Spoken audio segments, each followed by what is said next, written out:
प्रिय विद्यार्थी मित्रांनो, विंग्स ऑफ फिजिक्स या चॅनलमध्ये मी दीपाली कुलकर्णी देशमुख आपणा सर्वांचं मनपूर्वक स्वागत करते। आपण महादिव्य सिरीज हा बोर्ड परीक्षेसाठी सुरू केलेली आहे आणि त्याचा आज आपण दुसरा भाग बघतो आहोत। आणि ह्या दुसऱ्या भागामध्ये आपण रोटेशनल डायनॅमिक्स या चॅप्टरचे ऍप्लिकेशन ऑफ युनिफॉर्म सर्क्युलर मोशनचे डेरिवेशन बघतो आहोत।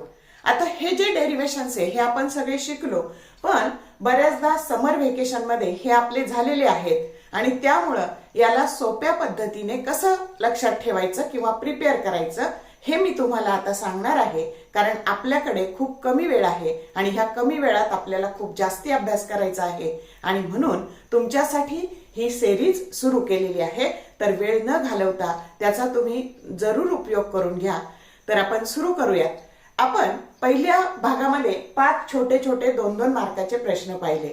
आता बघा, आता आज आपण काय बघणार आहे, तर आपण बघणार आहे वॉल ऑफ डेथ जी काही आहे, म्हणजे मृत्यूगोल जो आहे। तर ह्या मृत्यूगोलामध्ये जो तुमचा जे व्हेइकल म्हणजे ज्याला आपण पॉइंट मास कन्सिडर करतो, मग एखाद्या वेळेस ती मोटरसायकल असेल, ती कार असेल, तर त्याला आपण पॉइंट मास कन्सिडर करतो आणि त्याचा मिनिमम स्पीड किती असला पाहिजे याच्यासाठी डेरिवेशन आपल्याला करायचंय। आपण जेव्हा हॉरिझॉन्टल कर्ड रोडवरून या पद्धतीने जेव्हा आपली हॉरिझॉन्टल हा सरफेस आहे आणि हा कर्ड सरफेस आहे असा, आणि हा हॉरिझॉन्टल आहे म्हणजे याचा आउटर एज आणि इनर एज ही एकाच लेव्हलला आहे। आणि याच्यावरून जेव्हा या हॉरिझॉन्टल कर्ड रोड वरून ज्यावेळेस आपलं व्हेइकल जातं त्यावेळेस त्याचा जो स्पीड असतो तो मॅक्सिमम असतो आणि मृत्यूगोलामध्ये जो काढतो आपण, वॉल ऑफ डेथ मध्ये जो काढतो तो आपला स्पीड मिनिमम असतो। आणि त्याच्यासाठी काय काय कन्सिडर करायचं, तर आधी आपण प्रश्न बघू। काय प्रश्न विचारला जातो, Derive an expression for minimum safest speed of a body to move in a well of death।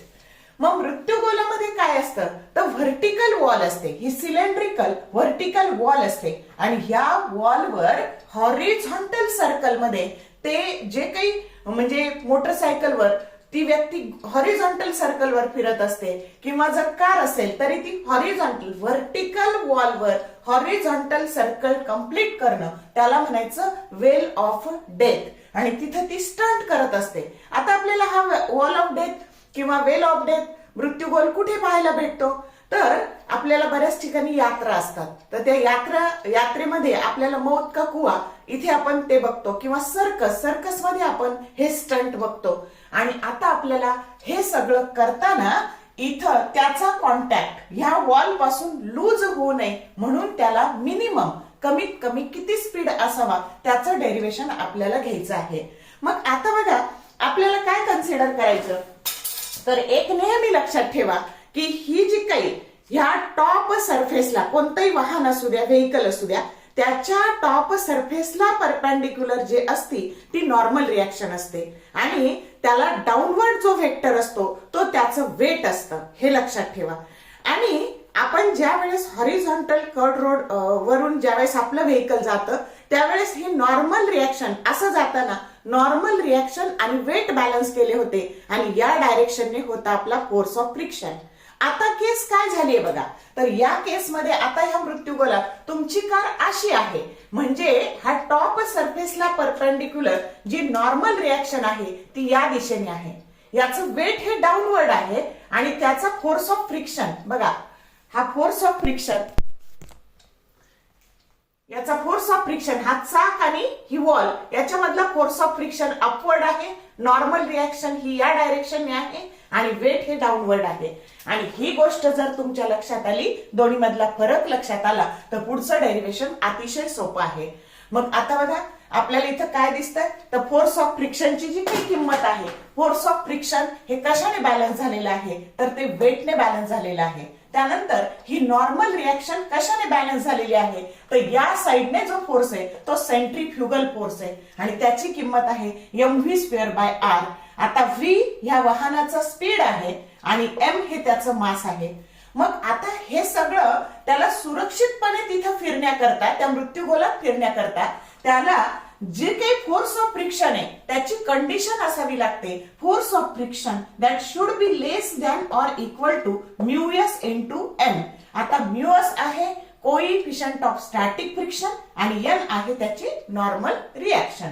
मग आता ह्या इक्वेशन मध्ये हे इक्वेशन ही कंडिशन याच्यासाठी अत्यंत महत्वाची आहे. आता ह्या Fs ची किंमत इथे टाकून द्यायची, ह्या n ची किंमत इथे टाकून द्यायची आणि ते टाकल्यावर हे m कॅन्सल झालं आणि g means acceleration due to gravity that should be less than or equal to mu s v square by r. आता जेव्हा तुम्ही या बाजूला v स्क्वेअर घ्याल तर v स्क्वेअर इथपर्यंत लेस येणार आहे, पण v स्क्वेअर हे greater than or equal to rg याला आपण ट्रान्सफर केलं डिवाइडेड बाय म्यू एस आणि हा जो मिनिमम स्पीड काढायचा मग आपल्याला याचं स्क्वेअर रूट घ्यायला लागणार आहे आणि म्हणून v minimum that is equal to square root of rg divided by mu S. मग याचा जर सिग्निफिकन्स विचारला तर हा मिनिमम स्पीड कशावर अवलंबून असतो तर याची ही जी काही रेडियस आहे या सिलेंड्रिकल वॉलची रेडियस आहे r, G acceleration due to gravity आणि म्यू एस आहे कोइफिशियंट ऑफ स्टॅटिक फ्रिक्शन. आणि म्हणून बघा तुमचं v मॅक्सिमम आलं होतं हॉरिझॉन्टल कर्व रोड साठी square root of mu S R G. म्हणजे जेव्हा तुम्ही ह्या म्यू एस ने अंडर रूट मधल्या आरजी ला म्यू एस ने गुणाल तो तुमचा मॅक्सिमम स्पीड हा येतो हॉरिझॉन्टल कर्व रोड साठी आणि वॉल ऑफ डेथ साठी तुमचा येतो V minimum under root of RG divided by mu S. Maximum साठी म्यू एस ने गुणायचं आरजी ला अंडर रूट मधल्या आणि मिनिमम साठी आरजी ला म्यू एस ने भागायचं आणि या पद्धतीने आपल्याला डेरिव्हेशन मिळवायचं. बघा हे सगळं करायला तुम्हाला अल्गोरिदम बनवायचा, हे याने बॅलन्स करायचं, n सेंट्रीफ्युगल फोर्सने बॅलन्स करायचं आणि ही कंडिशन लिहायची, त्याच्यात या व्हॅल्यू टाकायच्या की आपल्याला डेरिव्हेशन मिळतं. या पद्धतीने आपल्याला हे डेरिव्हेशन ऑब्टेन करता येतं. सिग्निफिकन्स कशाचाही विचारला तर तो आपल्याला डेरिव्हेशन वरून लिहिता आला पाहिजे. तर हे झालं पहिलं डेरिव्हेशन किंवा हे ऍप्लिकेशन आहे कशाचं, युनिफॉर्म सर्क्युलर मोशनचं. आता बँकिंग ऑफ रोड साठीचं डेरिव्हेशन आपण बघू. आता काय बघा तर derive an expression for angle of banking when a vehicle moves along a curved bank road. Curved bank road कशाला म्हणायचं तर ही जी काही बाजू आहे हिला आउटर एज म्हणायचं आणि ही जी काही रोडची बाजू आहे कर्ड रोड आहे असा बघा आणि ही आउटर एज आहे आणि ही इनर एज आहे आणि आउटर एज ही इनर पेज पेक्षा काहीतरी वर असते अशी आणि ह्या हॉरिझॉन्टलशी ती काहीतरी अँगल तयार करते, त्याला आपण म्हणतो angle of that is called as this process is called as the banking of road. आणि हा जो अँगल तयार केलेला आहे त्या अँगलला आपण म्हणतो अँगल ऑफ बँकिंग. मग इथे अँगल ऑफ बँकिंग मध्ये आपल्याला ह्या अँगल ऑफ बँकिंगचं थीटाचं डेरिव्हेशन शोधायचं आहे. त्याचबरोबर हे सगळं होताना त्या तुमच्या व्हेकलचा जो स्पीड आहे safe speed most safe speed तो पण शोधायचा आहे. पण हे करताना आपल्याला निग्लेक्टिंग फ्रिक्शन करायचं आहे. बघा ह्या दोन डेरिव्हेशन मध्ये आपण फ्रिक्शन कन्सिडर केलेलं आहे आणि इथे फ्रिक्शन निग्लेक्ट केलेलं आहे आणि अशा पद्धतीने आपल्याला ऍप्लिकेशन बघायचे आहे. तर बघूयात मग आपण. तर आता बघा इथे काय दिसतं तर ह्या बँक्ड रोडवर आपलं हे व्हेकल आहे, ही कार आहे. मग याचं एक्सप्लेनेशन अगदी साध्या शब्दात लिहिता येतं बाळांनो. जर काहीच येत नसेल तर एक्सप्लेनेशन या पद्धतीने लिहायचं लेट. आता काय बघा तर ही जी काही तुमचं व्हेकल आहे त्याचं m हे मास आहे, v हा त्याचा स्पीड आहे आणि ह्या कर्ड रोड असल्यामुळं त्याला रेडियस आहे. r is the radius of the curved road. झालं का एक्सप्लेनेशन आकृतीचं. काय काय m is the mass of vehicle, त्या व्हेकलचं मास, v that is the speed of vehicle and r that is the radius of the curved road. झालं तुमचं explanation. मग आता इथं काय दिसतं बघा तर या पद्धतीने एक्सप्लेनेशन लिहायचं, ते काय पाठ करत बसायचं नाही. मग आता बघा या तुमच्या बँक्ड रोडवर ही कार आहे. आता ही कार असताना याला तुम्हाला माहितीये की नॉर्मल रिएक्शन ही टॉप सरफेसला नेहमी कशी असते परपेंडिक्युलर असते. मग बघा बरं तर ही तुमची कार आहे या पद्धतीने आणि हे बघा ही कार आहे आणि त्याला तुमची ही नॉर्मल रिएक्शन परपेंडिक्युलर आहे का बघा दिसते का. या कारला तुमची नॉर्मल रिएक्शन म्हणजे ही खाली वाढवली तर ही बरोबर इथे परपेंडिक्युलर यायला पाहिजे आणि ही झाली नॉर्मल रिएक्शन. मग आता m जर त्याचं मास असेल तर त्याचं वेट काय झालं तर mg आलं लक्षात? आणि म्हणून ह्या कारवर दोन फोर्स कार्यरत आहे. एक आहे नॉर्मल रिएक्शन की जी टॉप सरफेसला परपेंडिक्युलर आहे आणि दुसरं आहे त्याचं weight, it always act vertically downwards. मग इथे ही नॉर्मल रिएक्शन हा अँगल जर थीटा असेल तर ती दोन कंपोनंट मध्ये विभागवली गेली. व्हर्टिकल कंपोनंट आहे n cos थीटा आणि हॉरिझॉन्टल कंपोनंट आहे n sin थीटा. मग इथे काय दिसतंय बघा, तर आपण ह्या आकृतीवरूनच सगळे डेरिव्हेशन आपल्याला फिगरवरूनच लिहिता येतात. इथे काय दिसतंय, n cos थीटा बॅलन्स झालाय कशाने, mg ने, आणि n sin थीटा हा बॅलन्स झालाय सेंट्रीफ्युगल फोर्सने. आणि म्हणून n sin theta that is equal to mv square by r. आणि हे दोन इक्वेशन तुम्हाला इथे मांडता आले की तुमचं डेरिव्हेशन तुम्हाला मिळालेलं आहे. आता काय करायचं, साइन थीटा वाला कंपोनंटचं जे इक्वेशन आहे त्याने कॉस थीटाच्या कंपोनंटला डिवाइड करायचं. Means divide equation 2 by 1. आणि मग काय झालं, हे n n कॅन्सल झालंय. Tan theta that is equal to V square by R G, म्हणजे हा जो अँगल आहे त्याचा टॅन अँगल आपल्याला मिळाला. आणि ह्याच डेरिव्हेशन वरून इथून जाणाऱ्या ह्या व्हेकलचा मोस्ट सेफ स्पीड असणार आहे व्ही स्क्वेअर बरोबर आर जी टॅन थीटा, आणि V that is equal to under root of R G tan theta. हे इक्वेशन आपल्याला मोस्ट सेफ स्पीड साठीचं मिळालं. आता आपल्याला शोधायचं अँगल ऑफ बँकिंग म्हणजे फक्त थीटा. मग हे थीटा ठेवलं की हे टॅन तिकडे गेल्यावर 1 by tan झालं, म्हणजेच tan inverse V square by R G. आणि हे डेरिव्हेशन आपल्याला मिळालं कशाचं, अँगल ऑफ बँकिंगचं. 2-3 वर्ष याची फक्त फिगर विचारली होती बाळांनो. तर ही फिगर जॉमेट्रिकल फिगर आहे. जेवढा वेक्टर हा दाखवाल तेवढाच वेक्टर हा दाखवायचा, त्याची लेंथ, कारण आपण त्याला बॅलन्स केलेला आहे. येते लक्षात, वेक्टरला एरो दाखवायचे सगळ्या ठिकाणी. नॉर्मल रिएक्शन वेक्टर आहे म्हणजे इथे एरो दाखवायचा, इथे एरो दाखवायचा, इथे एरो दाखवायचा. जर फिगर आली तरी 2 मार्काला फिगर येऊ शकते, आणि एक्सप्लेनेशन आलं किंवा डेरिव्हेशन आलं तर ते 3 मार्काला येऊ शकतं. आणि तिथे त्यांनी विचारलेलं आहे किंवा हाच प्रश्न शब्द बदलून असा विचारला जातो, show that, prove that angle of banking that does not depend on the mass of the vehicle. जर तुमच्या ह्या व्हेकलचं मास स्मॉल m आहे आणि ते ह्या डेरिव्हेशन मध्ये कुठेही आलेलं नाही, आणि म्हणून इथे म्हणजे ह्या रोडवरून जर तुमचा हा सेफ स्पीड आहे किंवा अँगल ऑफ बँकिंग आहे तर तो सायकललाही तोच असणार, मोटरसायकललाही तोच असणार, कारलाही तोच असणार, ट्रकलाही तोच असणार, आणि कंटेनरला सुद्धा सेम असणार. आणि म्हणून हा अँगल ऑफ बँकिंग त्या तुमच्या व्हेकलच्या मासवर डिपेंड राहत नाही, असाही प्रश्न तुम्हाला विचारला जाऊ शकतो. आणि हे सगळं करताना आपण फोर्स ऑफ फ्रिक्शन विचारात घेतलेला नाही. म्हणजे इथे कोणता शब्द महत्वाचा आहे, निग्लेक्टिंग फ्रिक्शन आलं तर हे डेरिव्हेशन लिहायचं. कळलं का बाळांनो? इथे ह्या 2 स्टेप महत्वाच्या आहे. हॉरिझॉन्टल मध्ये पण ते 2 फोर्सच्या स्टेप महत्वाच्या होत्या, इथे पण ह्या 2 स्टेप महत्वाच्या आहे. त्या आल्या की पुढे आपल्याला प्रोसीड होता येतं. आता बघा, आता फोर्स ऑफ फ्रिक्शन कन्सिडर करायचा आणि आपल्याला डेरिव्हेशन मिळवायचं. हा स्वतंत्र प्रश्न विचारला जाईल लोअर स्पीड लिमिटचा, आणि अप्पर स्पीड लिमिटचा सुद्धा स्वतंत्र प्रश्न विचारला जाईल. तर प्रश्न काय आहे ते आपण बघू.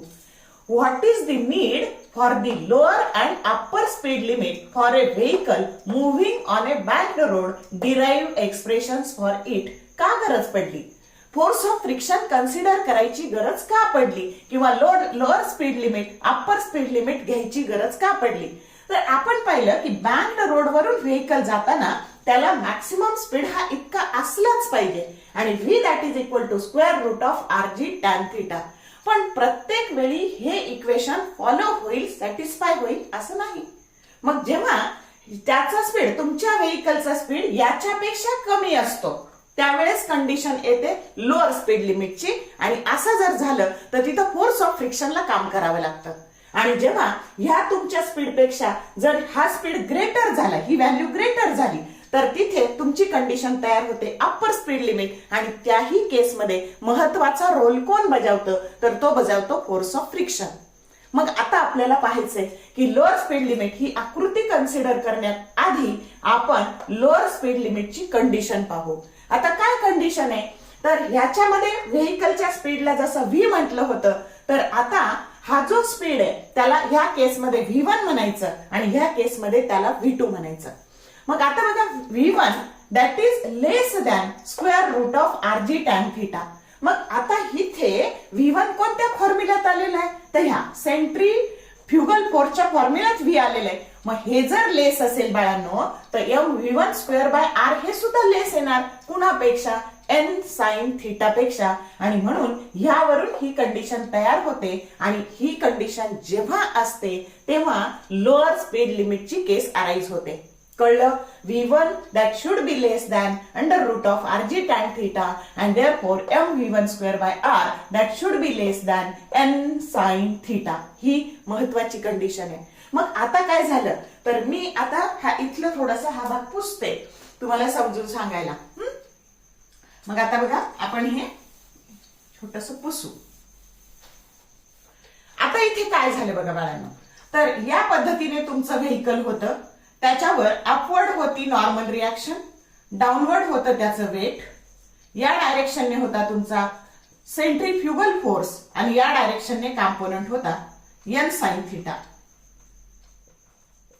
आता जेव्हा upward force downward force balance झाले, नंतर लेफ्ट फोर्स राईट फोर्स किंवा फॉरवर्ड फोर्स बॅकवर्ड फोर्स जेव्हा बॅलन्स झाले, तेव्हा ही बॉडी इक्विलिब्रियम मध्ये असते.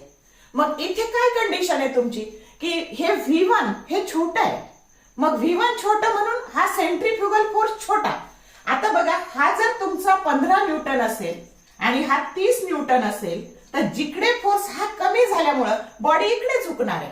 आणि म्हणून बॉडी जर इकडे झुकली या पद्धतीने, हा फोर्स जर छोटा आहे तुमचा, आलं लक्षात, तर हा सेंट्रीफ्युगल फोर्स हा इकडे असणारा फोर्स जर छोटा आहे, तर ती बॉडी इकडे स्किड होणार आहे, इकडे घसरणार आहे. आणि ती इकडे घसरल्यामुळं तिला परत बॅलन्स करायला काम करतो फोर्स ऑफ फ्रिक्शन, आणि तो नेहमी अपोजिट डायरेक्शनने काम करतो. मग तुमची गाडी जर इकडे घसरली, इकडे कलंडली, तर त्याला पूर्ववत करायला फोर्स ऑफ फ्रिक्शन कार्यरत असणार आहे. आणि म्हणून या डायरेक्शनने तिला व्यवस्थित ठेवायला फोर्स ऑफ फ्रिक्शनने काम केलं. हा अँगल थीटा, तर हा पण अँगल थीटा. आणि म्हणून हा फोर्स ऑफ फ्रिक्शन दोन कॉम्पोनंट मध्ये विभागवला गेला, Fs कॉस ऑफ थीटा आणि Fs साइन ऑफ थीटा.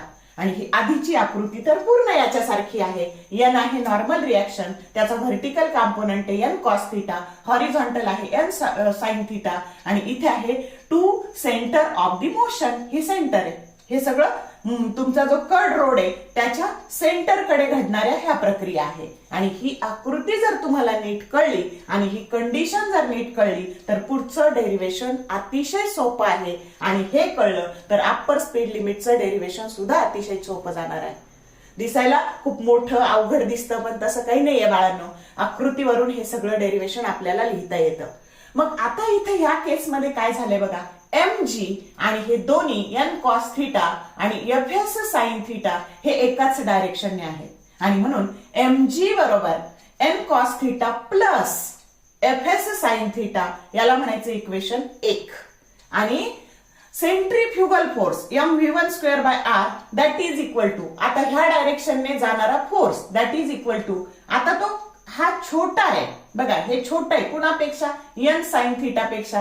मग त्यातून आता हे जर तुमचं हे छोटं आहे आणि हे मोठं आहे, तर ही व्हॅल्यू मोठी आहे. म्हणून हे छोटं करायला त्यातून आपल्याला वजा करावं लागणार आहे. काय काय वजा करावं लागणार आहे, तर आपल्याला हे n sin theta minus Fs cos of theta.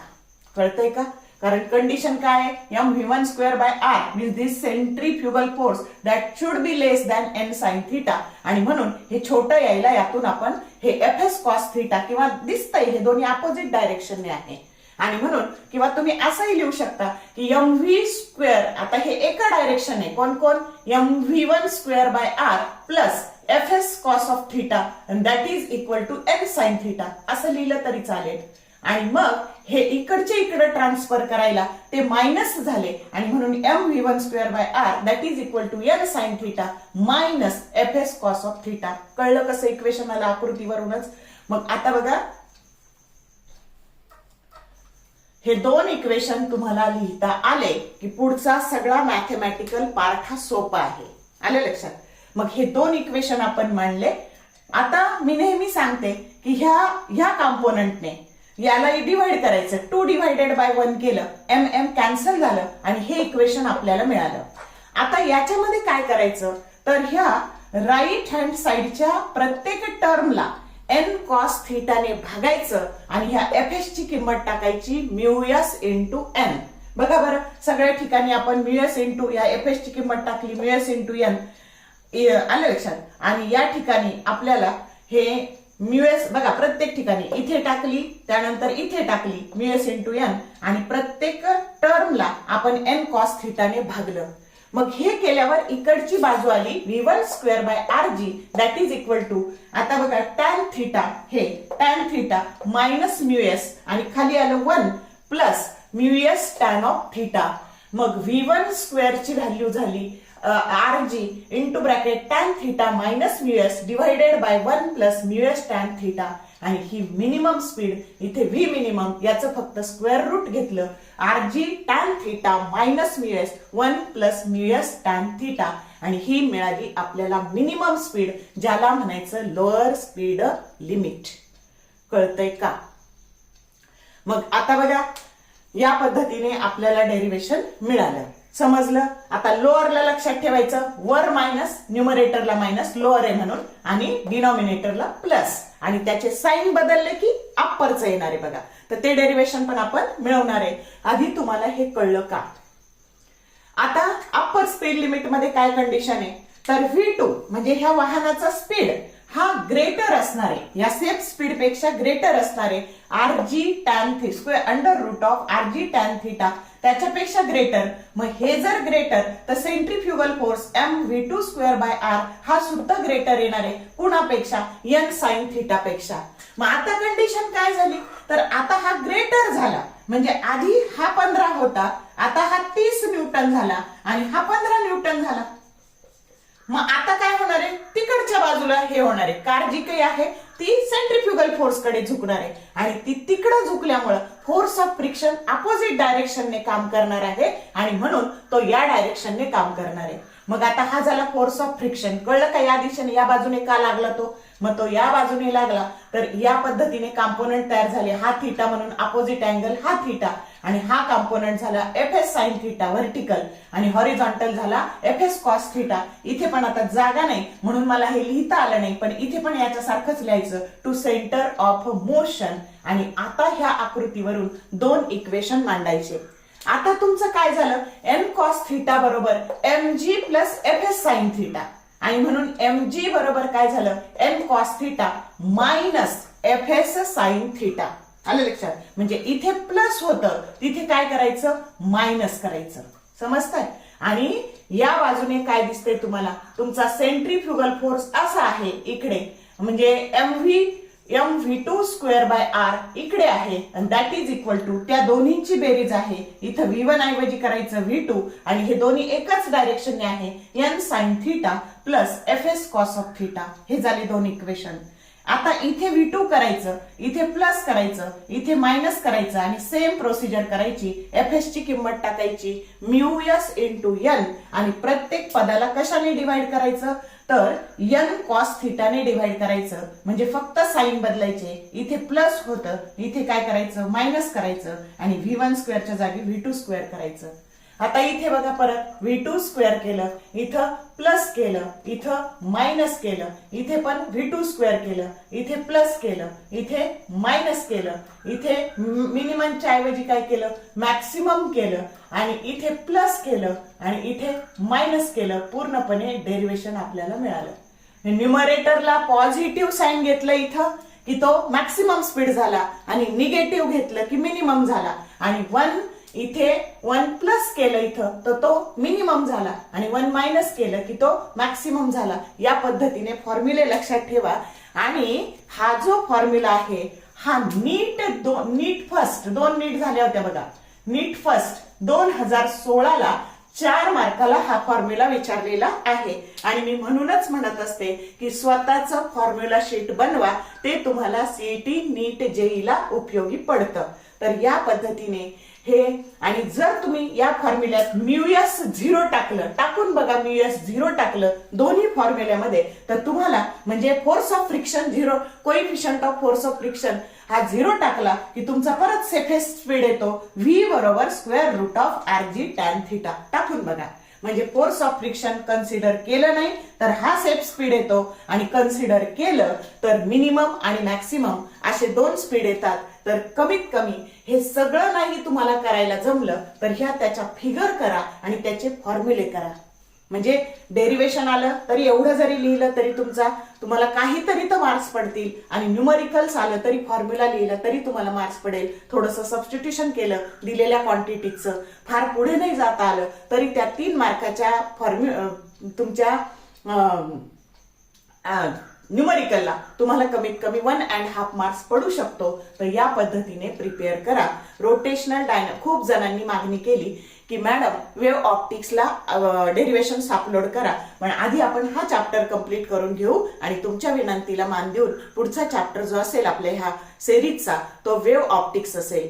तर तुमचा कमीत कमी वेळात अभ्यास व्हावा म्हणून हे सगळं माझा प्रयत्न चाललेला आहे. मला खात्री आहे की याचा सगळ्याचा तुम्हाला निश्चित उपयोग होईल. तर जरूर उपयोग करून घ्या. व्हिडिओ आवडला लाईक करा, शेअर करा, कमेंट करा, चॅनलला सबस्क्राईब करा आणि खूप सारा अभ्यास करा, वेळ वाचवा. Okay, all the best for your study and thank you for watching this whole video.